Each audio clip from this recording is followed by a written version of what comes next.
Chapter 9. And so Edward Tulane became Susanna. Nellie sewed several outfits for him: a pink dress with ruffles for special occasions, a simple shift fashioned out of a flower-covered cloth for everyday use, and a long white gown made of cotton for Edward to sleep in. In addition, she remade his ears, stripping them of the few pieces of fur that remained and designing him a new pair. "Oh," she told him when she was done, "you look lovely." He was horrified at first. He was, after all, a boy rabbit.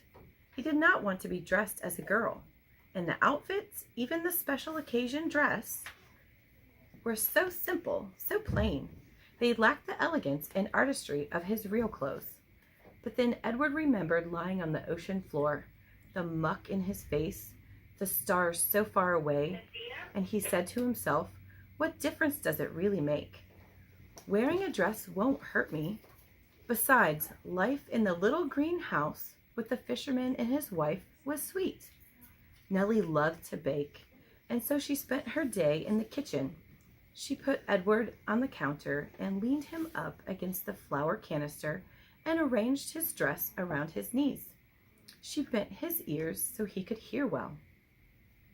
And then she set to work, kneading dough for bread and rolling out dough for cookies and pies.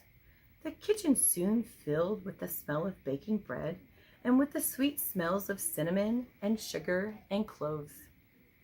The windows steamed up, and when Nellie worked, she talked. She told Edward about her children, her daughter Lolly, who was a secretary, and her boys, Ralph, who was in the army, and Raymond, who had died of pneumonia when he was only 5 years old. "He drowned inside of himself," said Nellie. "It was a horrible, terrible thing, the worst thing, to watch somebody you love die right in front of you and not be able to do nothing about it.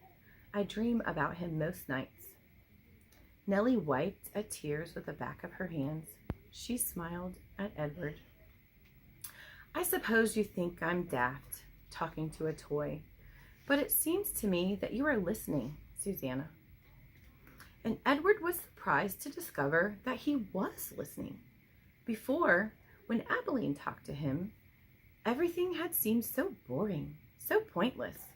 But now, the stories Nellie told struck him as the most important thing in the world, and he listened as if his life depended on what she said. It made him wonder if some of the muck from the ocean floor had gotten inside of his china head and damaged him somehow.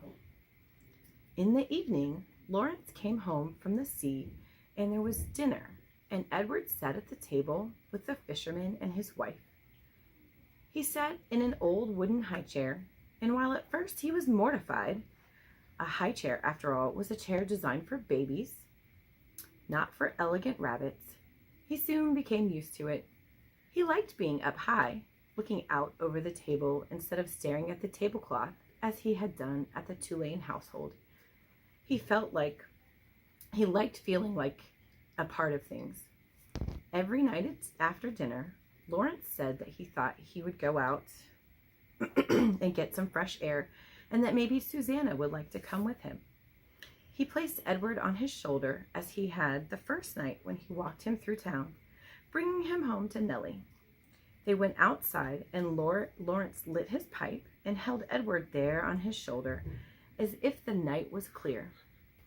Lawrence said the names of the constellations one at a time: Andromeda, Pegasus, pointing at them with the stem of his pipe. Edward loved looking at the stars, and he loved the sound of the constellation names. They were sweet in his ears. Sometimes, though, staring up at the night sky, Edward remembered Pellegrina, saw again her dark and glowing eyes, and a chill would go through him. Warthogs, he would think, witches. But Nellie, before she put him to bed each night, sang Edward a lullaby, a song about a mockingbird that did not sing, and a diamond ring that would not shine, and the sound of Nellie's voice soothed the rabbit, and he forgot about Pellegrina. Life for a very long time was sweet, and then Lawrence and Nellie's daughter came for a visit.